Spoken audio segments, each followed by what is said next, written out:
All right, everything's rolling. All right, guys, today we got Ozzy. He's in here from Puerto Rico, and he is doing an half-mile event tomorrow, because this is going out Friday. On Friday, so of course. Saturday, Sunday is, right? Saturday, Sunday? It's going to be Saturday. Okay, just Saturday, yeah. one-day event, fast or nothing. You want to give us a quick elevator pitch on who you are, what these events are? Okay, yeah. So I started the event in 2013, the concept of the event. Why? Because when all the half miles started, this was back in 2010, the beginning of 2011. It was 4 places in the world that were doing half mile. Mm-hmm. It was California, Texas, Russia, and Puerto Rico. Yeah. So we were one of the first places to have half mile in the world because we had access to certain airports. Where does the need for half miles come? It comes because of the new technology and improvement in vehicles. Because now you're getting faster cars coming out of the manufacturer. Mm-hmm. That's how it is. Yeah. Right now you have cars coming out of the manufacturer that if you were to race in an NHRA track like you have here in Bradenton, you wouldn't be able to because they don't comply with the specific needs they would have. For example, you get a Plaid. It's a 9-second car. You would need to do a roll cage on it. And you would need to do so many things to be able to comply with the NHRA rules, correct? Yeah. That being said, we needed, or racers needed, a bigger track. And this happened historically because at the beginning of drag racing, it was a quarter mile, an eighth of a mile. But then it went to the quarter mile. And now we're going to the half mile. And this is a pretty young style of racing, to call it to a certain extent. Why? Because it's only been going for 10 years at the most. And the limited spaces that we have to be able to do this type of events makes it that more difficult. Because if you find out how much it would be to create a track, we're talking about millions of dollars. Yeah, well, the length adds to cost too. So correct. 8 miles cheap, quarter mile is more expensive. Imagine a half mile. Half mile is unimaginable. Yeah, because you need a mile track. Yeah. You need half a mile to race, half a mile to break. So when it all started, it was very elitist. Like you had to have a certain type of cars. You had to have a certain type of status to be able to race a half mile. Yeah. That to me was a problem. Well, my first one was I went to Wanna Go Fast, and it was OB Prestige was there and Hefner, and I was like, whoa. Yeah. This is big dogs. Yeah. Big they were dogs. all chrome. I was like, okay. Correct. So when I started Fast or Nothing, the idea where it came is that, at least in Puerto Rico, I'm not talking about the half miles here, which we could get into because I want to talk about Shift Sector, who the owner, before I even mentioned that I was going to do a half mile in the States, I called him up because Giddy's a good friend of him. Mm-hmm. And I wanted him to know that out of respect and ethics, I was going to first let him know that I'm not competition. We could be teams. Yeah. And the best thing he did was that the last thing he said to me in the call, he's like, "Hey, brother, you got my blessing." So that to me was really touching and a beautiful act on his part. That's the people from Shift Sector. That's cool. Yeah, I've always heard great things about them. Yeah. They're out in Colorado, right? Yeah. They're in Colorado, California, Texas. They do 6 events a year, which is awesome.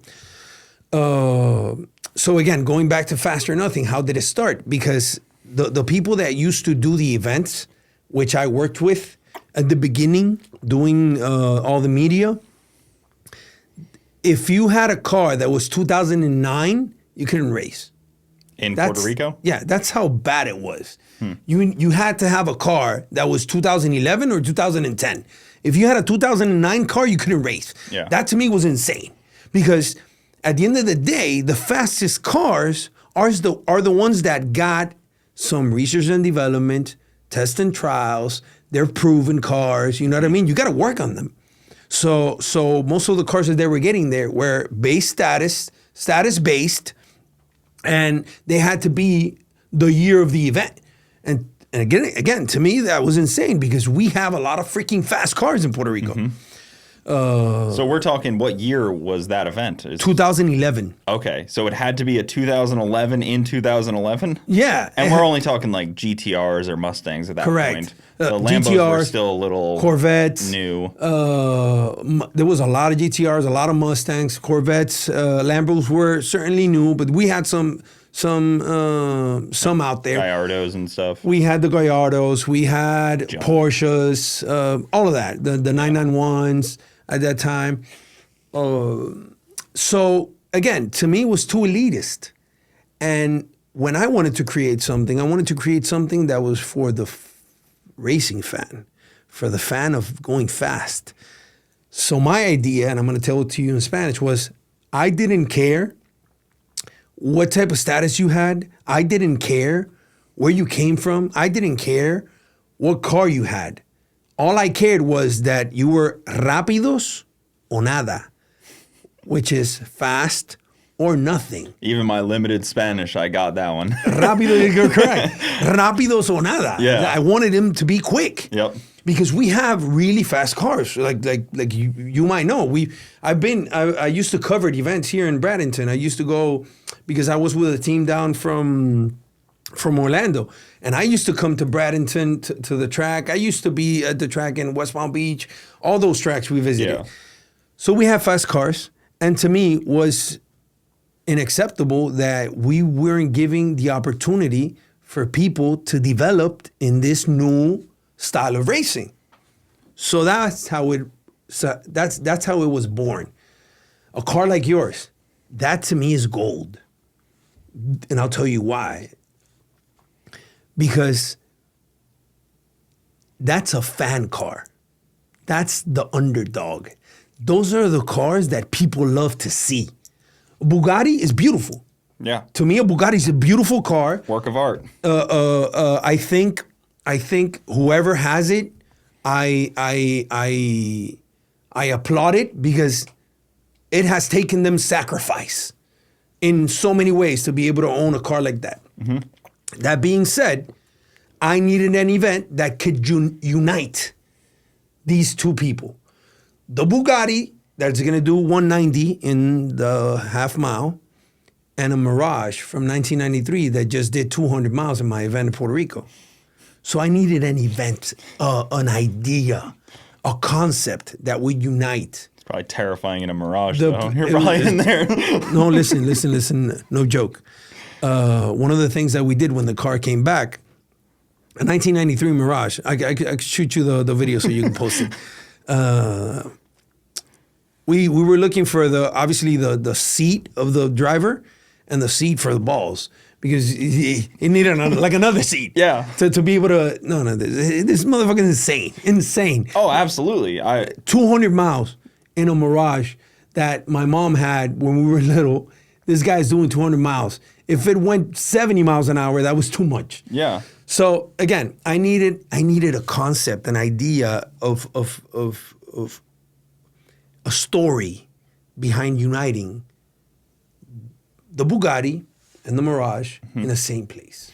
Well, and being on an island, you are kind of trapped with the cars and the people, not necessarily trapped, but like, in the mainland U.S., we can go anywhere. You could drive anywhere, correct. Yeah, but you guys, like, if you have a car in Puerto Rico, it's in Puerto Rico. It's in Puerto Rico. It's not going up to Georgia. It's not going out to California. Like, well, there's sure a lot they of ship cars. them around. Yeah. There's a lot of cars that get shipped, and it's not that hard.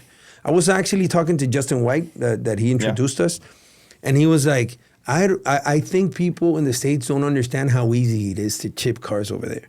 Because you can have them there for a month and bring it back with no taxes, none of that. And obviously, you're still in U.S. territory. Yeah. So you're safe. It's going to the Caribbean, but not in a place where the American flag is not flying over it. You know what I mean? So that is also important. It's probably more at risk in like Houston, Texas than it is in Puerto Rico. For sure. Or California. Yeah. For that sake. Yeah. I mean, in Houston, they always get stolen right to Mexico. No. But Correct. And we're not calling anybody out. We're just saying facts. You don't have to call them out. It's just a fact. Every time I go to Houston, I'm terrified with my car there. Yeah, but you're not gonna have a problem. Yeah, but that's what I mean, because you're there. You're in the surrounded island by the water. And the perspective is that obviously we have a lot of limited resources, as you may know, because everything needs to come from the mainland to the island. That being said, the island is pretty big, and we just broke the world record for the fastest GTR, 2:59.51. Wow. Yeah, it's insane. In the half mile, that's crazy. In the half mile, bro. It was obviously we recorded it with the Race America equipment that we have, which is the same equipment that we're. I was about here. to ask how you verify this kind of stuff, because I'm sure that's the first instinct of everyone. Oh, of course. Oh, it's done in Puerto Rico. They ran it, Yeah. It was 2,900 feet. Yeah, or instead something. of So obviously we have the Race America system, which is the same system that every other track uses, or the most important tracks here use. That's the same system that every half-mile event uses around the world. And they also had a draggy. So, because there was a lot of people talking shit. Of course. And no, that didn't happen. All of this. Okay, tell draggy didn't happen. Yeah. It's the car community, though. They're going to do that. Yeah. If they weren't doing that, there would be no point to go for the record. Correct. Because you need the people talking shit. Yeah. You want to post it and say, ha. And this being said, the parachutes broke from the car at 263. So they were this close of breaking the world record. Yeah. And I'm not glad it didn't. You know, the world record is 260.71, something like that. Okay. It's a Lambo. And the second one that UGR red one, I believe. No, it's gray. The gray. Okay. Yeah, it's gray. It's not UER. And it's not ETS. Who is it? Well, they ran 260. Okay. 260.71. And the GTR ran 259.51. The previous records of the GTR was ETS that had 255. So at least we broke the world record in GTRs, and we're a mile and something away from the world record. That car is going to run again in November in my event in Puerto Rico. So I'm inviting a lot of you guys right now. Whoever comes from the mainland to the event, they don't have to pay inscriptions. That's how I do it. The same way coming from the people that came from the island to the event this Saturday, tomorrow, they don't pay inscriptions. Where in Puerto Rico is the event? I hold it it used to be a military base. It's in Aguadilla, which is in the west of the island. Okay. So just so you have a reference, if you start in Puerto Rico, in San Juan, which is the capital. The island. If you see the island, yep. This is San Juan. This is Aguadilla, this other corner over here. And this corner, you would take 3 hours to get there. Okay. So that's... Isn't it Rincon right over there? Is that... Rincon is right, really next to it. It's an hour away. Okay. Because you got to go south. My brother's a surfer. Oh, he's been there for sure. Yeah, he's been there. Enjoyed Isabela, all hundreds of of times. Yeah. So he loves I'm from Long Island, New York, where everyone goes there for the winter. Yeah. And it's like a hotbed for that. So that's like my only real reference of Puerto Rico is... No, but you're going to go. Everybody goes there. Next year, I'm telling you right now, we'll figure out a way for Bugatti and his Camaro with the 2JZ going to the event to race. Ooh, man, I better put some more gear in that thing. Oh, yeah. That's the only It's only a 2-speed power glide. That? Yeah. Oh, shit. Yeah, you got to do I got a CTSV, though. That's what I would take out. Of course. For this type of deal. You know, of course. Cruising down. The CTSV feels a lot more at home on something like that. How many gears it has? 9? It's a 6-speed. 6-speed. Okay. So I mean, like, you know, that car, it gears out at 185 in the quarter mile. The CTSV? No, the Camaro. Oh, the Camaro. Yeah.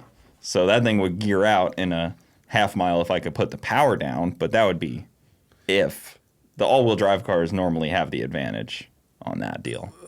Well, we have a Lamborghini that has the world record that was also criticized by some people here in the States that has the real-world drive record, because you start getting into those mini records, like no air conditioning record. You know what I mean? All that bullshit.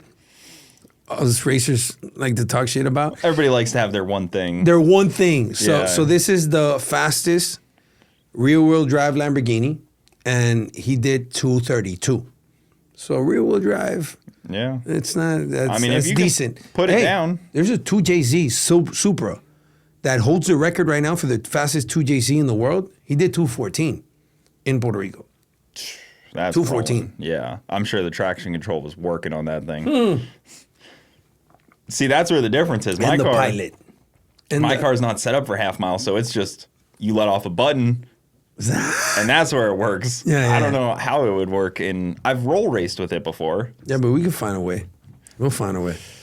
I'm definitely. Let's talk. Hey, let's talk to Justin.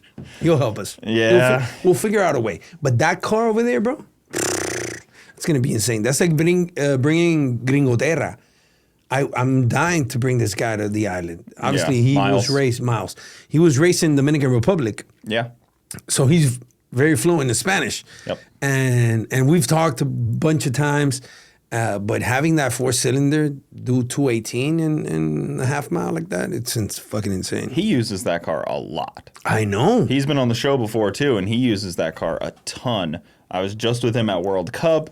Yeah. Before that, he was down here, no prep racing. He'll do half mile, quarter mile, That's how I see it. That's how it has to be. Yeah. So let's get you into the half mile, brother. Let's get you into the half miles, brother. Like I said, I haven't been out since. So my worries with half mile when I was at Want to Go Fast, they didn't have an ability to clean up an oil down, which was a little unsettling to see. Of course. Because cars blow up. Correct. And they weren't dealing with the fluid on the track. No, that's insane. I obviously. And Want to Go Fast isn't around anymore, from my understanding. I don't personally know them. I went to an event. That to me is a mistake. One of the most important things on my rule book every time I do an event is safety. Yeah. And if there's an oil spill, it's got to be handled, or there's no racing. I usually take care of it fairly fast because I have a really good team. I have a really good team of people that know what they're doing. They have the sand. They're prepping. We have everything on lock because, again, we got to make it safe. Yeah. One of the things that we were doing today, which is very different from doing an event in a quarter mile setting, you already have the barricades to be able to stop a car. In an airport, you don't. And there's certain rules that you got to go through because those barricades need to be to a certain distance, all of that.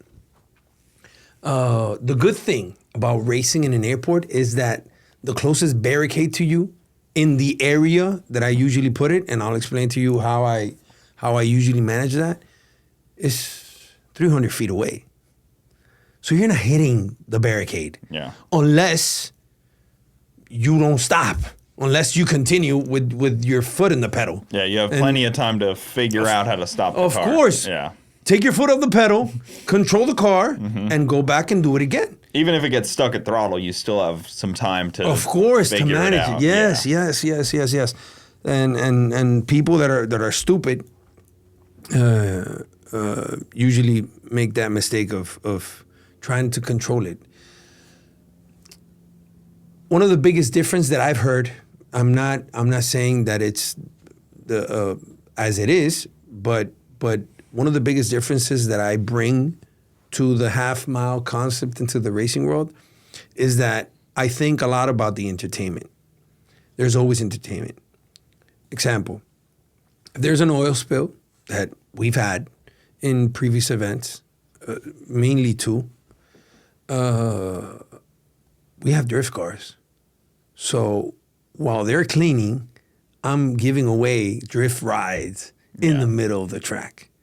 And I have music going on. And I have all that good stuff. So the entertainment aspect to me is very important. And people want to fucking race. You can't take, okay, it takes you literally, if you're going slow, 25 seconds to cover the the half mile. It's going to take you 25 more seconds to get out of the half mile. To me, it makes no sense that there's not a race every minute and a half. You need to have races. Yeah. That's what the people paid for. That's what they want to see. That's what the racers paid for. That's what they want to do. So at the end of the day, one of the biggest things that we have to have is racing. And I had a girl in an event, 2 days. No joke, bro. No joke. She did 100 passes. The norm is from 23 to 27 passes. Yeah, that's per car. That's a lot of passes. A lot of freaking passes. Yeah, that's a ton of seat time. I even give an award. It's called, I'm going to say it in Spanish, but I'm going to explain it to you. It's called paletero. Paletero is usually, it's a lollipop. Because what? You got to suck on it a lot to be able to get to the middle. So that's the same thing. And I'm actually thinking of a name to put in English for when I bring the events. I can, if God permits, and I touch on wood, permits for me to continue doing these types of events here in the States. I'm thinking of calling it chainsaw, the chainsaw award. Why? Because you're fucking going back and forth with the car. So I incentivize people that, listen, you paid to race. Enjoy your car. And when you're doing 20 passes, bro, people get tired. And there's times in my event that there's no cars in the line because I make them go. Let's go, let's race, let's go, let's race. So those are two main differences that I would think of what people have told me. And the only experience that I had in a half mile here was the Wanna Go Fast that they do in Ocala, I think it is. Yeah. And actually, one of my good boys, who's going to be racing tomorrow, he has a R8 with I think it's 1900 horsepower. He's going to be. He used to help the owner of Wanna Go Fast to produce the event. His name is Manuel. Great guy. He has a Sheepy Racing R8. Tomorrow we have a couple of good cars already registered. I know a lot of people are leaving it towards the end. Please don't leave it till the end. Do it today. Because then when we get there, it's so complicated. Yeah. Giving the numbers out, all of that stuff. And it's going to delay the event. That's my only worry. I like to be very sharp with my schedule and making sure that we get through everything. So who's already kind of on your list that people, what are some of the cars we're looking at going to be there? So it's going to be, the biggest car is going to be Giddy with his Lamborghini. Mm-hmm. He's going to be over the 200s. Manuel with his R8. There's a couple of them. There's a 2500 R8, 2500 horsepower R8 also. Mm-hmm. We have a couple of McLarens. Apparently, we have only 2 4-cylinders. I can't believe it, bro. All my Latinos, all my 4-cylinder friends, register to race. Yeah. This is the moment. All of Orlando is 4-cylinders. I know. I always say Orlando is just like second Puerto Rico. Oh, because it's sure. Just like an offshoot of Puerto Rico. It's another town in Puerto Rico. Yeah, Miami's Cuba, but Yeah, correct. It's Puerto Rico. Correct. Full. You go to OSW and it feels like you're in Puerto Rico. You're in Puerto Rico. Yeah. So yeah, we have only 2 4-cylinders registered. That's crazy. Yeah, to me it's insane. We have McLarens, Corvettes, all that good stuff. So it's going to look pretty. Yeah. But at the end of the day, I want those fast cars to come also.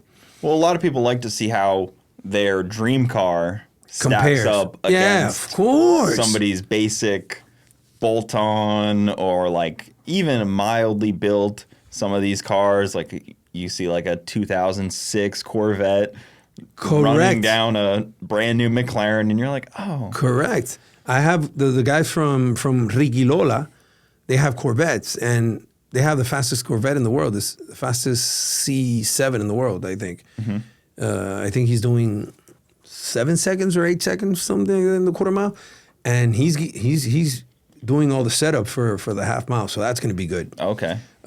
We had a Corvette that was tuned by him or by Alex. I don't know who tuned it. I don't want to say something that is not true, but we have a Corvette that's part of Ricky Lola's team and all the fans of the V8s that did 202 miles. Oh wow, bro! Yeah. It's hard to get a rear-wheel drive car 200 plus. So that's a tough barrier. Correct. Yeah. Correct. Because you have a lot of wheel spin. Yeah. And the balance with the motor being on front, you don't have enough weight in the back.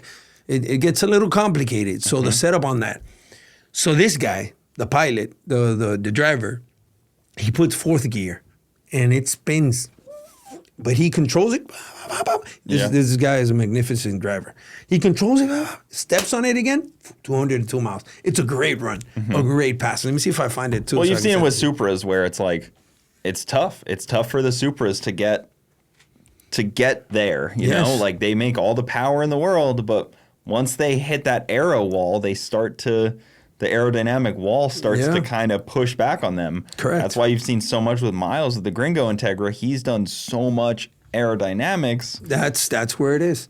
Probably because he also can't make the same horsepower as a twin turbo Lamborghini, so he has to even it out, make up where he can. Of course. But that's where it gets fun, and you know, even with your event being here, makes it cool because people need many events to justify building a car. So even with my Camaro, it's set up for quarter mile. If I wanted to set it up for half mile, it's tough to just justify for one event. It yeah, because it's one event. Correct. I'm going to buy a trans or a gear or traction control tuning just for one event. But as they start to get more, and that's why, you know, people like Shift Sector probably appreciate more events because they're going to get more cars. People need it. People need to build cars. I agree. It's like when drag strips close, people sell their race cars. And I know you probably deal with this in Puerto Rico where you've given people a reason to build a car. Yes, sir. And that's probably the coolest part is somebody shows up to watch it and the next year they show up with their car. Correct. Yeah, that's the same thing, man. This is why I love drag racing. It's the same deal. I have many dreams, and one of them is to start building half-mile tracks eventually. And I am blessed to have acquired an airport in Puerto Rico now, and I'm gonna be doing a couple of crazy projects out there, and one of them is building a track. A half-mile track. Yeah. Or a roll race track, which I don't know which one to do first because I love roll racing. It's so fun. To me, it's the funnest. Two things. One, it's the most dangerous. And two, it's the funnest. For the driver and for the people. Because to see them, usually when I do the event, I do a 2-day event. I do a roll race, 1,500 feet. And half mile the second day. So you do it like TX2K, 60 mile an hour roll start? Yeah. Okay. 60 miles an hour. 1,500 feet. That's what TX2K's done in the past. Correct. Yeah. But I do it in an airport. They do it in a track. Yep. Which is cool. Well, they have prep and you don't, so it makes it a different challenge. Correct. Yeah. Correct. You can't put the power down the same way on a bare concrete airport. Correct. Which makes it... The concrete hooks pretty well. It does. I think people don't realize like bare asphalt versus bare concrete are very different. Very different. A no prep guy will tell you all about it. Yep. I know a lot of people that know about it. Actually, I think the guy that preps Bradenton was the one who preps Puerto Rico also. Oh, really? NHRA. Yeah. I think it's either him or the prep guy from Maryland. Oh, yeah, Jason Miller. Yeah, he goes down to Puerto Rico. Yep. That's him. He runs the Heltec World Cup, and then I know he does some events down in Puerto Rico. I don't know how many drag strips you guys have. We have 2.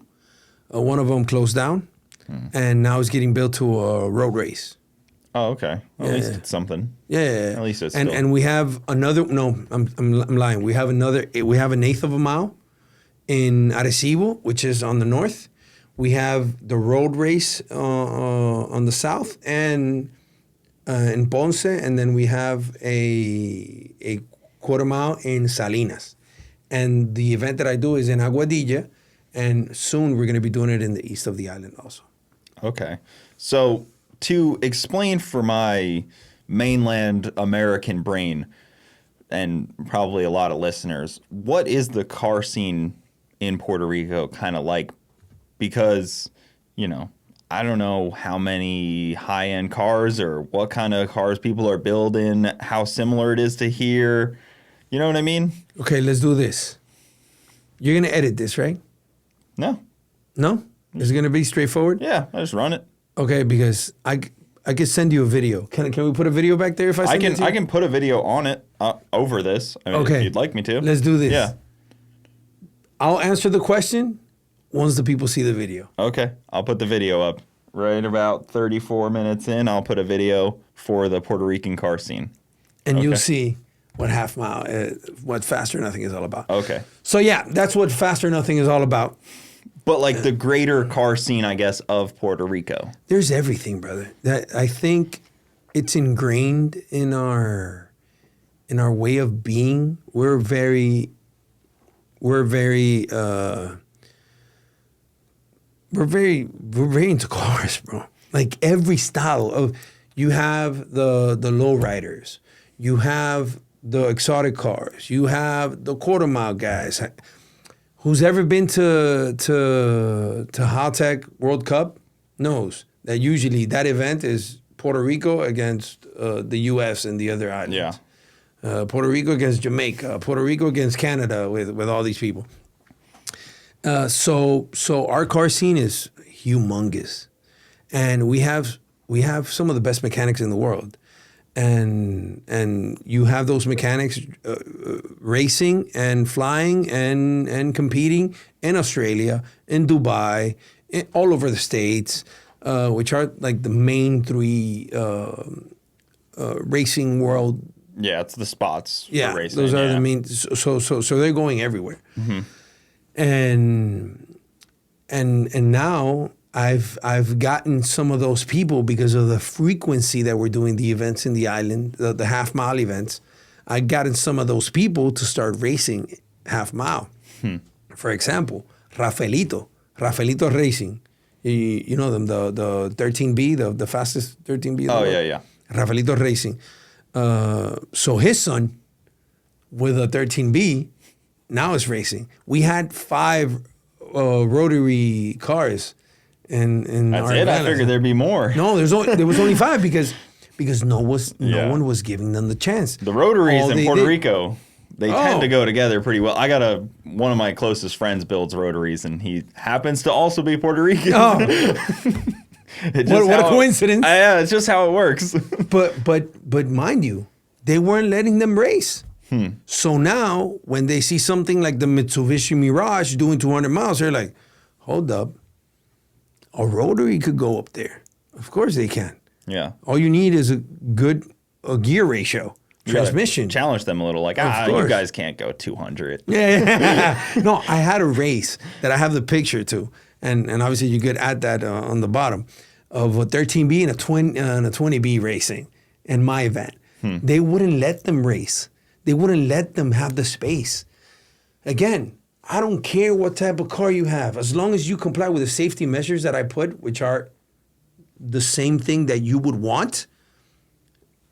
Depending on the horsepower that you have, you need a roll cage. Depending on the modifications, you need an extinguisher system.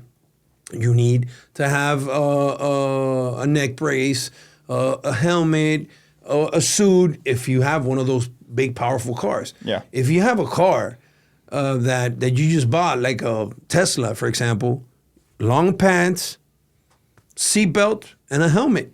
That's all I ask for. Yeah, I mean, like my CTSV, it might go 155, 160. Oh, bro, you're good. You helmet, long pants, and enjoy your car. Exactly. And that's a good car because you can run it back to back and have fun with it. Multiple passes. Correct. Yeah. You will be competing for the chainsaw award. Yeah, that'd be a car where you can do. So do you do burnout? Any kind of? Yeah. Okay. Yeah. I didn't know how, because some are weird about, some tracks, I guess, are weird about what they would allow. No. Some airports probably try not to. The other day we had a car. This is where the level gets weird to me.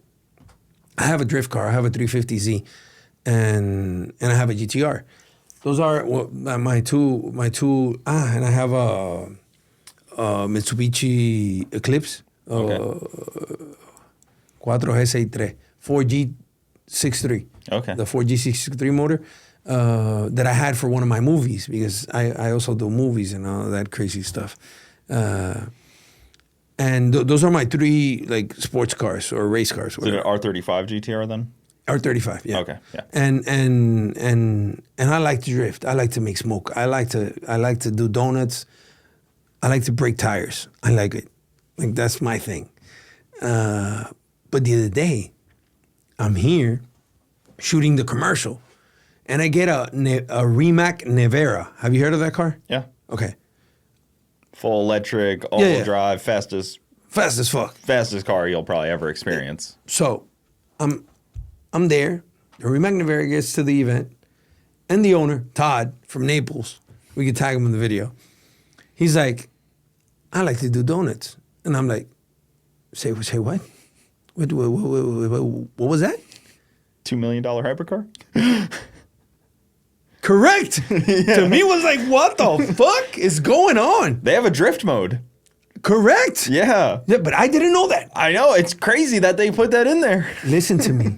A $2.5 million car. Yeah. My 350, bro. That's where I like to do donuts. But this guy's coming in a Rimac, $2.5 million car to drift. So to me, it was like, holy shit. This shit got real. Probably got $1,000 for the rear set of tires. Minimum. Yeah. Minimum. And do you want me to give you the video so you can put it also? Yeah, send them over. Another I'll have to video remind for you you to send these over. No, I'm gonna send this to you right now. Yeah. So to me it was like, holy shit. So I heard a friend of mine, Puerto Rican. He calls me, he's like, no, I have this friend of mine that has 6 Bugattis, and I'm like, say what the fuck? What? He has 6 Bugattis. Florida's weird like that, man. They're secret too. You drive through a neighborhood and you won't realize, and then you're like, oh shit, is that a collection of Ferraris over there? Yes.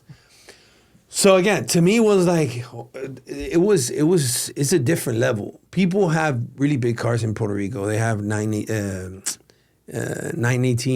the Porsches. They have 4GTs. They have really, really nice sports cars, but they don't use them like this. They would not go drifting on their 4GT. Yeah. They're not going to do that. No. It's not going to happen. Most people wouldn't. I'd probably fall into the wooden category. A lot of these. Oh, no. I mean, maybe because I don't got it like that. Correct. Maybe if I had it like that, man. That's the same thing that I was saying. I was like, bro, what is going on? Like, again, there's levels, bro. Yeah. And I don't mind it. Because, one, I come from nothing. So I can hate on these people. But I can't hate on the people drifting in the Rimac because that's where I want to go. Mm-hmm. So how do we bring it together? Fast or nothing. I don't give a fuck where you come from. Seeing a Rimac roll out is incredible. I raced videos with him. of them, they're so fast. Listen, I raced against the Rimac in a Plaid. Yeah. Because Brooks from Drag Times, he brought his Plaid, and there was a Lucid and the Rimac. So we had a race between the 3 cars. I'm going fast as fuck. Yeah. And this guy's just taking off. Like, it's insane, the speed. The only time I could beat the Lucid, because the Lucid is also faster than from standing half mile, was in the roll. Because I knew that if I stepped before, he wasn't going to catch up. That's the only way I could win. Yeah. So I won that roll race. Those Lucids are nice. Like, interior-wise, they're comfortable. It's like... They're beautiful. Yeah. They're beautiful cars. And all of a sudden, you have a 1,200 horsepower car going to do some shopping. It's hard to beat any of those in a quarter mile. In a half mile, you'll start to pull away. Yeah. Like a Lamborghini will. But even like starting, no, it's really complicated. Yeah. Obviously, that's one of the reasons why I created a category just for electrics. Yeah. Because I want to separate them just like I did with GTRs. There's a category for GTRs. Because if I didn't separate them like that, the Porsches, the M4s, the Mercedes, the Audis, all these 5 and 6 cylinder cars wouldn't have a good possibility of winning. Yeah. There would be GTRs, Porsche, GTRs, and M4. We have a really fast RS3, the Audi. Yeah. It just did 195. It's fast. It's right on that edge of 200. Right on the edge of 200. That 5 mile an hour probably takes another 500 horsepower though. Oh yeah, it's insane. People don't understand how much power you need to change 3 miles in the just to overcome the aerodynamics at that level. Correct. Is tough. You either gain 5 mile an hour or you lose some drag coefficient. It's one or the other. Completely. One of the things that I wanted to do with this event, obviously, being my first event in the mainland, was to be able to have credibility. Again, I've done it for so many years already in the island, but to me, it was important that every little detail was taken care of. So the day before yesterday, I had a surveyor come and measure the track, and it marked me the quarter mile and the half mile. Because when I put the system down, I want it to be half mile. Even though I know everybody's gonna have their draggy, which is beautiful, to me, it's very important the credibility that we bring, especially in this first event, so people understand what type of events we're doing. Yeah. By the way, another thing that I didn't mention on the GTR pass, all the draggies, and Justin White, you can see his video, the podcast that he recorded me, that we did an interview with. Every person with a draggy there was doing 3 miles under what we were doing. Oh. Interesting. 3 miles over. We were doing 3 miles under. So the 259 pass, I'm not saying it was, because the draggy marked it at 263 when it broke. Mm-hmm. The 259 would have been 3 miles over. Interesting.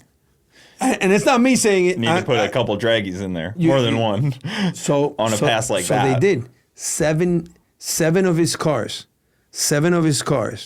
of Justin's White, 7 of his V8s were doing 3 miles over what we were doing in the measurement. And the reason why, apparently,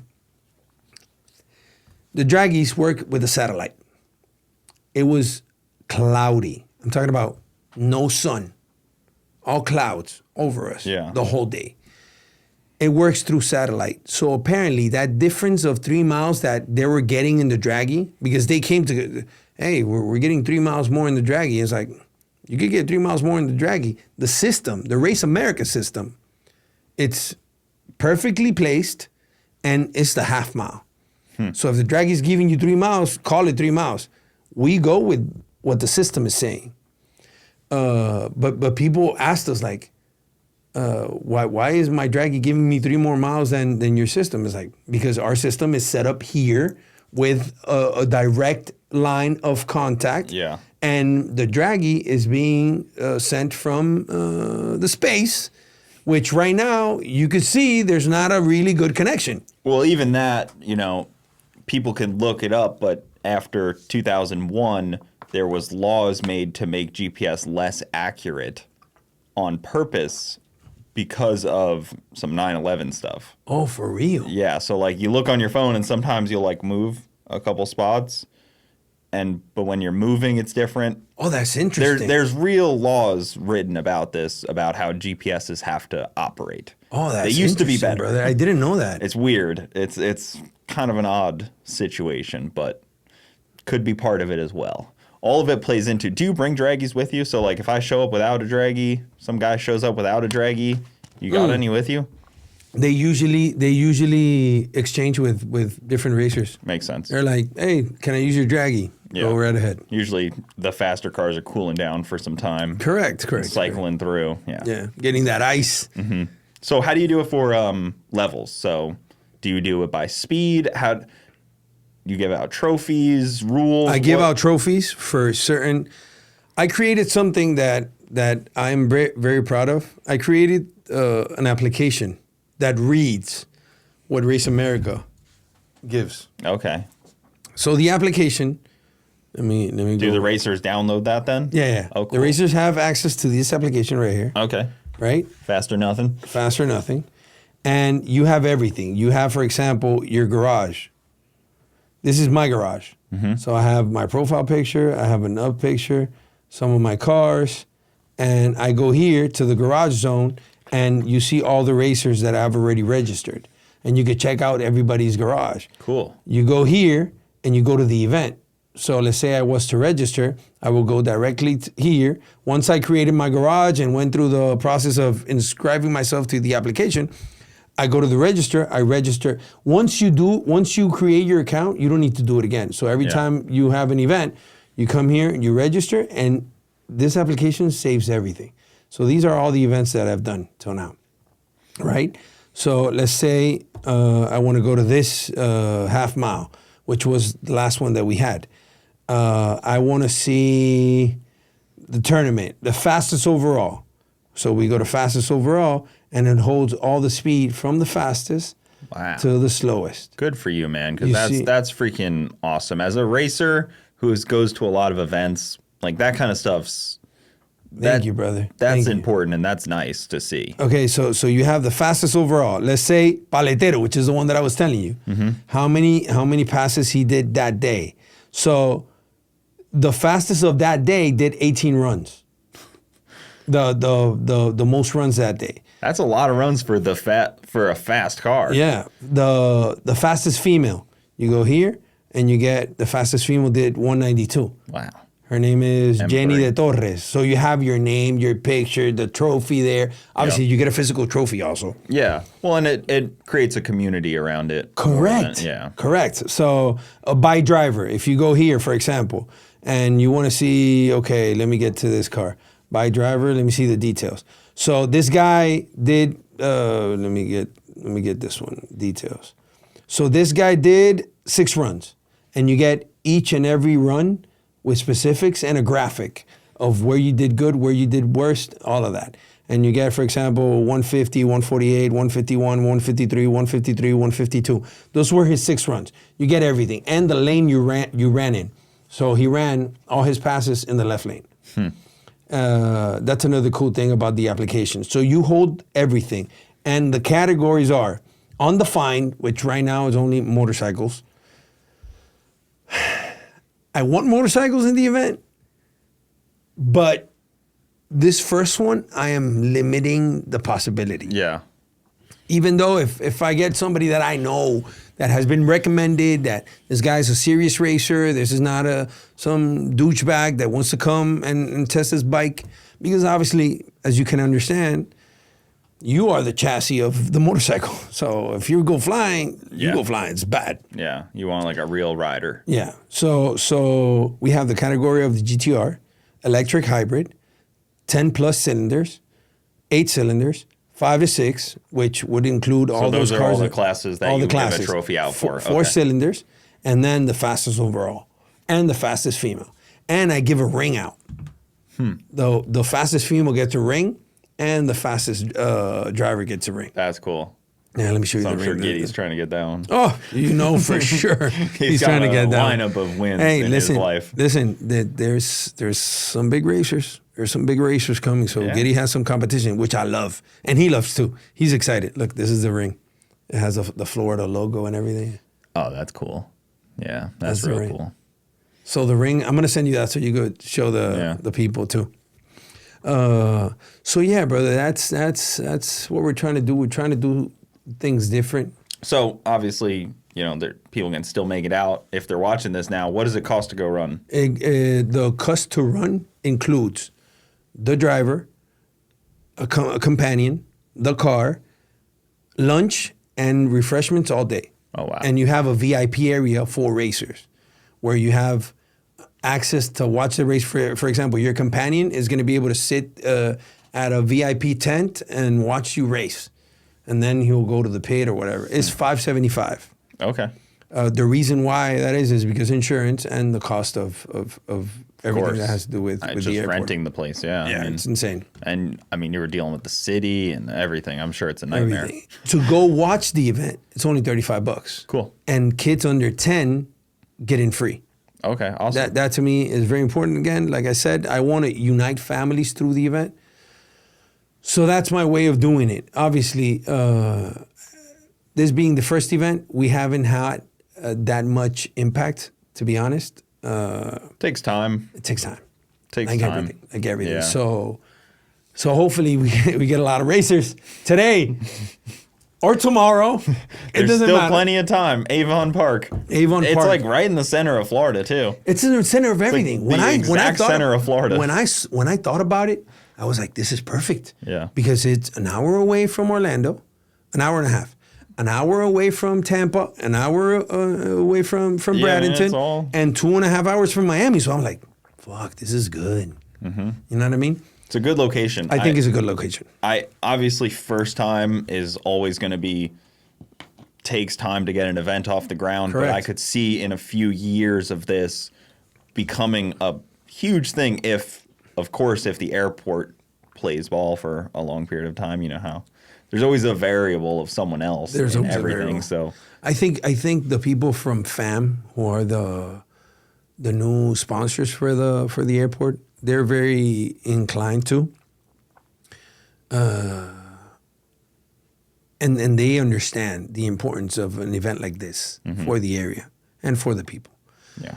For example, just to give you a perspective, every time I do an event on a weekend in Aguadilla, which is the west of the island, the economic impact is close to $5 million. So it's a good event for the zone. Sure, they appreciate that very much. So that's exactly what I want to do here. Mm-hmm. We want to impact the zone economically. Let's bring stuff that brings people in.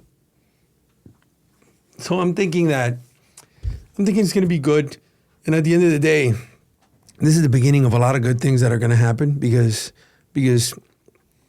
mind you, drag racing started 80 years ago in the 1940s. 80 years ago. Yeah. To be able to get to where we are today, to be able to go through all the struggles that we've been through as racers. But it takes time. It's like everything. You got to step it one day at a time. One day at a time. One of the things that I want to do, which I already have the program for everything, is getting that application to drag races. So if you know the guy from Bradenton, I'm more than likely, and what I want to do is give it to them for free. I'm not going to charge no one at this time because I want the community to grow on it, and then we could bring sponsors to it. Yeah. If the community starts getting, right now we have 1,100 users, which is 1,100, right? 1,100 users. That's a good amount of users for a niche app of half-mile racers. In Puerto Rico. Yeah, in Puerto Rico. We're not talking like a social media app Puerto like Rico Facebook. and Dominican Republic. Okay. But that being said, when we get to the quarter miles, that's a different story. How does it also include the Dominican Republic, though? Do you do events there, too? I did one event there. I didn't realize that you did one there. Yeah, I did one event in the Dominican Republic. Which is great people, too. Yeah. Great people, and they have, like you could imagine, there's people with a lot of money over there. A lot of money. Well, even a lot of Puerto Rico is a lot of Americans trying to avoid taxes. A lot of mainland. You know that I've only gotten one of those? Really? One racer with a Porsche. Slackers. And I'm like, I know. I told this guy, what's it called? The boxer, Jake Paul. Jake Paul. Yeah. I told him, motherfucker, you have cars. Bring them out. Yeah. And he's in Puerto Rico. Yeah, he's in Puerto Rico. There's a lot of people on that. I think they're on that southern coast down there. Yeah. No, in the north. Oh, are they on the north? Yeah, and they go there just to avoid taxes. They avoid taxes. They bring some business, which is good. That's always good. Oh, I agree that those incentives need to happen, brother, because you want investment to come down to the island. Yeah. And obviously people to enjoy it, because we live in paradise, bro. It's paradise. And with racing, it's even more paradise. Yeah. As you can know. So I've always heard about it becoming the 51st state. Are Puerto Ricans generally against that? No. Statehood? No. We've done three. There's been votes, right? Yeah. 3 times. And we voted in. But this is where the bud comes in. 25 states of the union right now don't want us to become a state because we will have more representatives than them. The thing is that they don't understand, and this is something that I don't like to get too much into politics, but the fear is that we would be too left-leaning, swinging. Yeah. Which is not fucking true. Because Puerto Ricans are more conservative than Texans. I promise you this. We're very religious. We're very family-oriented. And our way of thinking is very right-leaning. Leaning. Did I say that word right? Yeah. Leaning. And the problem has been that there hasn't been enough information because they want to keep us in the dark, just the same way they did with the black community. It'd be pretty crazy to see a bunch of presidential candidates campaigning down in Puerto Rico. Yeah. You know, we've had them. Because there's just like a symbolic vote. But there's no electoral college votes there, so they don't spend it. They don't spend any time or budget there. But imagine if Puerto Rico was to become a state, there would be 25 other states that would have less electoral votes than Puerto Rico. So that's what scares them. It's not because of us. We voted 3 times already that we want to become a state. Obviously, there's a separatist party, just like they have in Texas. Of course, they have one in Texas. Yeah, that they want to separate from the statehood. I personally, I think Puerto Rico could be independent as long as they keep the right side of the mind on it. Like El Salvador, you've seen what Bukele has been doing in El Salvador, making it one of the most prosperous countries in the world. Yeah. A lot of people sitting in jail. Argentina, correct, Argentina. So if they were to go that route, but most of the people that push for a separation from the states, which I don't agree with, want to go to the socialist route. Fuck you, motherfuckers. Well, they always push for the separation from the U.S. until there's like a hurricane that hits, though. Then it's like, well, of course. Even in Florida, people do that. They're like, we hate the federal government. And then a hurricane hits and they're like, where's our money? And it's like, well, of course you don't get any. At the end of the day, it's some things you got to give. And it's sad because, I had a lot of friends down there that were hit by Maria. Yeah. Me too. That one hit very, very badly. It was really bad. People were without power and you couldn't even hear from them. And it was terrifying. It was horrible. I consider Puerto Rico like another state. It is. Puerto Ricans join the U.S. military. They're part of all the time. Correct. Part of America. So at the end of the day, this is my 2 cents on this. We go through all the same struggles that you guys would go through, paying the taxes, going through the military, doing all that, and we don't have the same privileges. That's fucked up. Yeah. So that's where I stand with it. Right now, the new governor of Puerto Rico, her name is Jennifer Gonzalez. She's a Republican. So this is the first time in the history of Puerto Rico that there has been a Republican president and a Republican governor. If something doesn't happen, then nothing is going to fucking happen. Because we had a Democrat president and a Democrat governor and nothing happened. Of course. So who the fuck knows? Yeah. Interesting. Huh. Yeah, I mean, like I said, I only really know of Puerto Rico because it was a a winter spot for all of my New York friends, and my brother spends a lot of time there. I actually have a buddy that's opening a rental car business in Icon cool. and stuff, because tourist destination. Of course, of course. Great.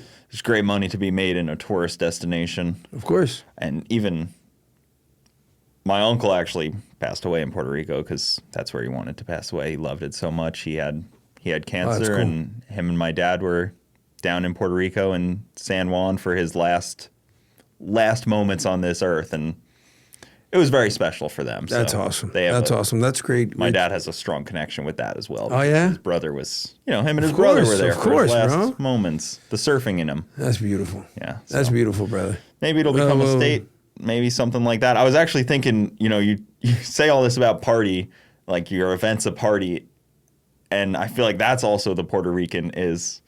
There's too much party. If you go to World Cup, you walk by some pits and you're like, oh, that's a Puerto Rican pit.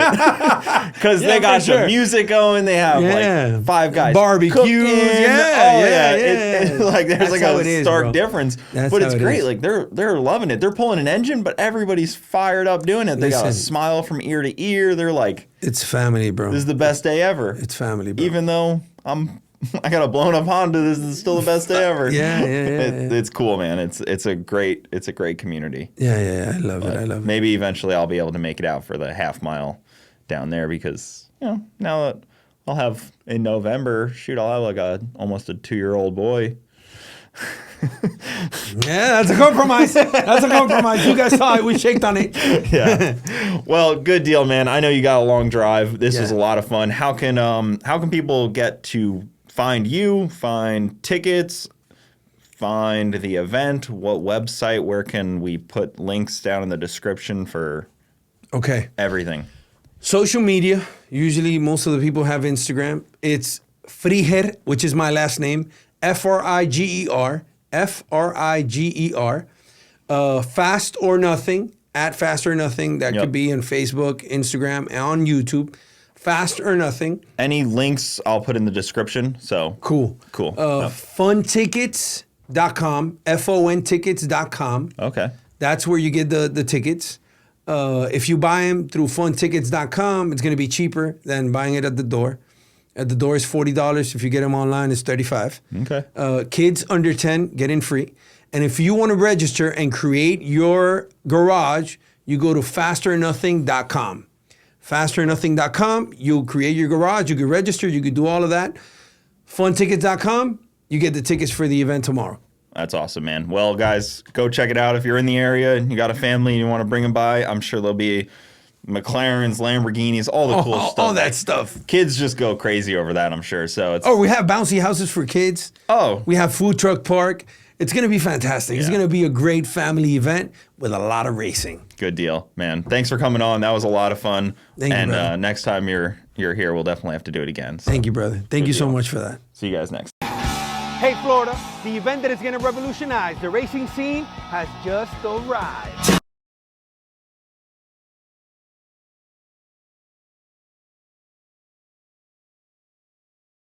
Open at 9 a.m. Bring your kids and dogs to this fun family event.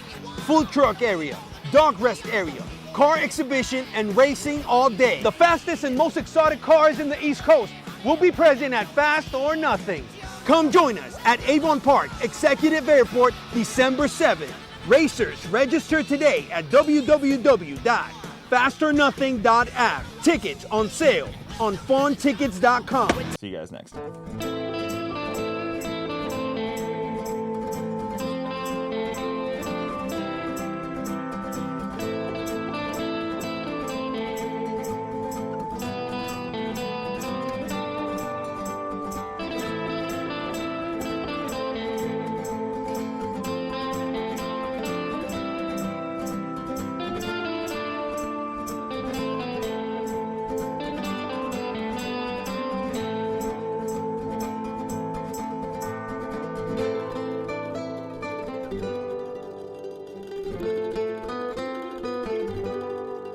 Thank you.